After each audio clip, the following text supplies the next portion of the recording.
Thick hairs आपको attractive बनाते हैं। कैसे? देखो, health is equal to looks, सब जानते होंगे। जब आपके थिक हेयर्स होंगे तो वो सिंबलाइज करता है कि आपकी हेल्थ अच्छी है।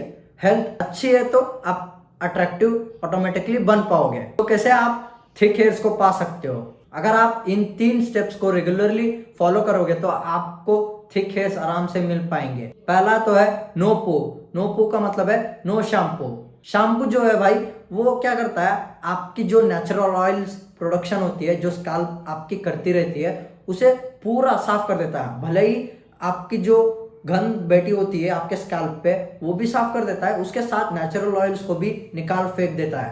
पर हमें चाहिए वो नेचुरल ऑयल जिससे हमारे बालों में वॉल्यूम होती है। तो आपने ऑब्जर्व किया ही होगा, जब भी आप शैम्पू करते हो तो आपके बाल डेड हो जाते हैं, ऐसे मर के सामने गिर जाते हैं। तो मैं क्या कहना चाहता हूँ, आपको शैम्पू यूज करना बंद कर देना है? नहीं भाई, आपको शैम्पू यूज करना है, पर महीने में 1 या फिर मैक्स टू मैक्स 2 बार, क्योंकि at the end of the day हमें अपनी स्काल्प को साफ भी करना होता है। और हाँ, आप ऐसी शैम्पू को यूज करना जो शैम्पू SLS और पैराबन फ्री हो। और अगर आप एक हार्डकोर शैम्पू यूजर हो, जैसे कि रोज आप शैम्पू लगाते हो या फिर हफ्ते में 2-3 बार तो यूज कर ही लेते हो, तो आप एकदम से मत छोड़ देना कि हाँ मैं तो महीने में 1 बार यूज कर रहा हूँ। ऐसा कभी भी मत करना। ग्रेजुअली छोड़ो, आराम से।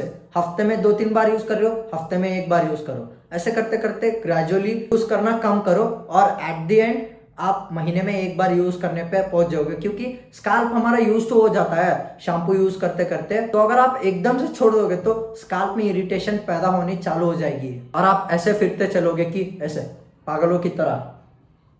ऐसे तो आपको कभी भी एकदम से नहीं छोड़ना है, ग्रेजुअली छोड़ो। और जब आपने शैम्पू छोड़ दिया, दूसरा पॉइंट आता है हमारा, आपके स्कैल्प को आपको ऑयलिंग करना है। ऑयल आप यूज कर सकते हो, कोकोनट ऑयल आप कर सकते हो, कैस्टर ऑयल आप कर सकते हो, पेपरमेंट ऑयल।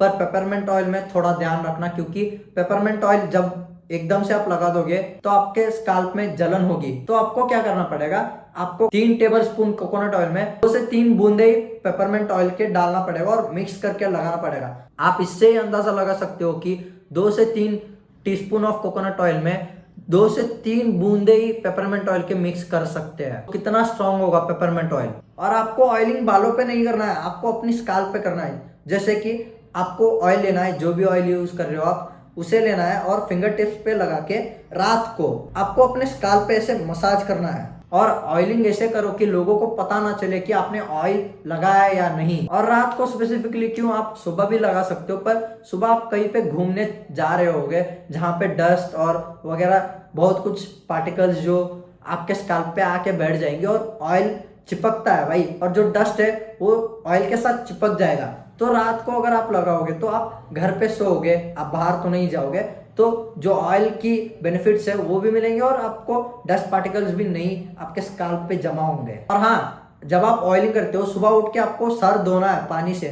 आपको कभी भी ऐसा नहीं करना है आप शैम्पू लगा रहे हो, कभी भी शैम्पू मत लगाना। ऑयल लगाने के बाद आप बस वॉश करो सिर्फ पानी से, ल्यूकवार्म वाटर से। तीसरा है, आपको कोई भी हीट प्रोडक्ट्स या फिर गर्म पानी से आपके सर को नहीं धोना है। हीट प्रोडक्ट्स का मतलब है आप जो हेयर ड्रायर यूज करते हो हीट पे लगा के, उसे नहीं यूज करना है। और जो आप हेयर स्ट्रेटनर यूज करते होंगे उसे भी आपको अवॉइड करना है। क्योंकि जो हीट होता है वो हमारे स्कैल्प को, पोर्स को खोल देता है और आपके बाल झड़ने लग जाता है। और कोई भी ऐसा मर्द नहीं होगा जो चाहता है कि उसके बाल झड़े, बेसिकली वो गंजा हो। फोर्थ है, आपको अपनी सर को गीला नहीं करना है बार बार। ऐसे बचपन में जब मैं स्कूल में था तो मैं क्या करता था, टॉयलेट जाता था और पानी लेता था और ऐसे स्टाइल करता था अपने बालों को।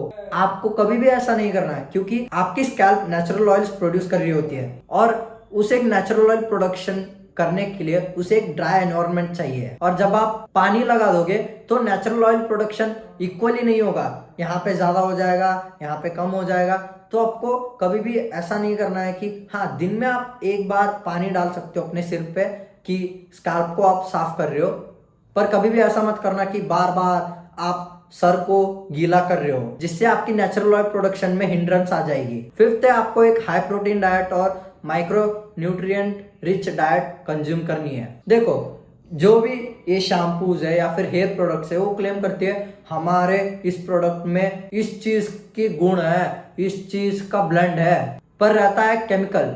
तो आपको क्या करना है, जो भी भाई आप खा सकते हो, आपके पास अवेलेबल है, जो अच्छी चीजें है, जैसे कि iron rich foods, protein rich foods, calcium rich, इन सबको अपनी डाइट में इंक्लूड करना है। जब आप इन न्यूट्रिएंट्स को इंक्लूड करोगे तो भाई ब्लड तो यहाँ तक तो आएगा, स्काल्प तक, तो जो न्यूट्रिएंट्स बॉडी को लगने होंगे वो लगेंगे और आपके हेयर्स ऑटोमेटिकली हेल्दी होंगे। और प्लीज इन कंपनी के मार्केटिंग स्ट्रेटेजीज में मत आना कि अरे यार इस प्रोडक्ट में तो इस चीज का ब्लेंड है, या फिर ये चीज प्रेजेंट है, या फिर ये चीज ही प्रेजेंट है। भाई द बेस्ट वुड बी आप उसी चीज को खा लो ना। जैसे कि कंपनियां क्लेम कर रही होगी कि अंडे का ब्लेंड है, या फिर अंडे के जो न्यूट्रिएंट्स है वो मिलेंगे आपको, जो प्रोटीन है वो मिलेंगे इस शैम्पू में या फिर इस हेयर प्रोडक्ट में।